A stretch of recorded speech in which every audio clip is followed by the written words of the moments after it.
outras informações sobre o relatório da reforma tributária. Biagi, você já tem novidades a respeito?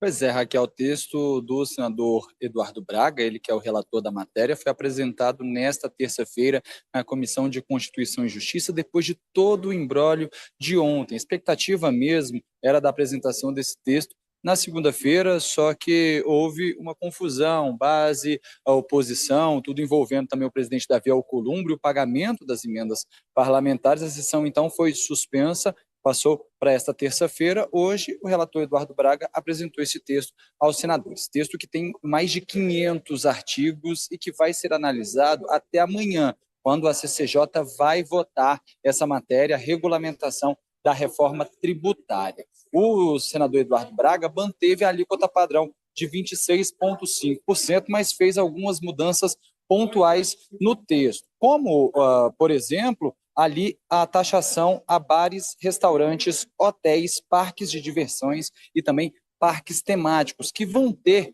40% de desconto em cima dessa alíquota base. A ideia do relator é retirar as pessoas de casa e também dos eletrônicos, fazer com que elas viajem mais, ou se estão em casa, que saiam mais, que façam mais coisas fora de casa. Por isso, essa taxação reduzida a bares e restaurantes. Uma das principais mudanças propostas por Eduardo Braga foi exatamente a inclusão de armas de fogo e também de munições no imposto seletivo, aquele que é conhecido como o imposto do pecado. Esse é um texto um pouco mais polêmico, ele vai para votação e, se for aprovado, aí essa taxação sobre armas de fogo e também sobre munições vai ser superior aos 26,5% da alíquota base. Houve manutenções ao texto da Câmara dos Deputados, a maioria foi nessa situação, como, por exemplo, a manutenção da proteína animal lá na cesta básica com isenção total de imposto.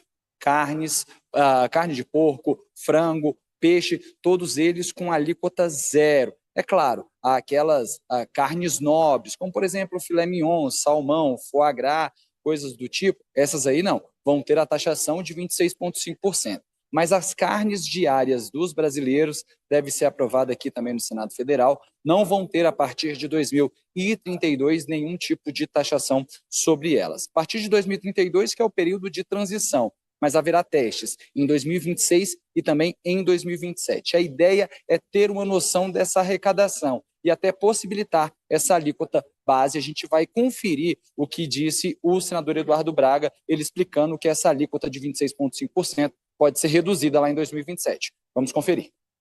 Veja que todas as mudanças que nós executamos representam 0,13% na alíquota global. E eu estou convencido, efetivamente convencido, que com o nível de segurança jurídica, com o nível de tecnologia do split payment, com o nível de combate à sonegação como via de consequência, ampliação da base de pagamento, nós vamos ter, ao fim e ao cabo, uma queda da alíquota padrão. Eu não tenho como dimensionar, porque não há instrumentos, mas nós vamos poder ter, em 2026, a ideia em função das obrigações acessórias, e em 2027, testados todos os sistemas, nós teremos ao cabo de 2027 uma ideia bem precisa da capacidade arrecadatória do novo modelo.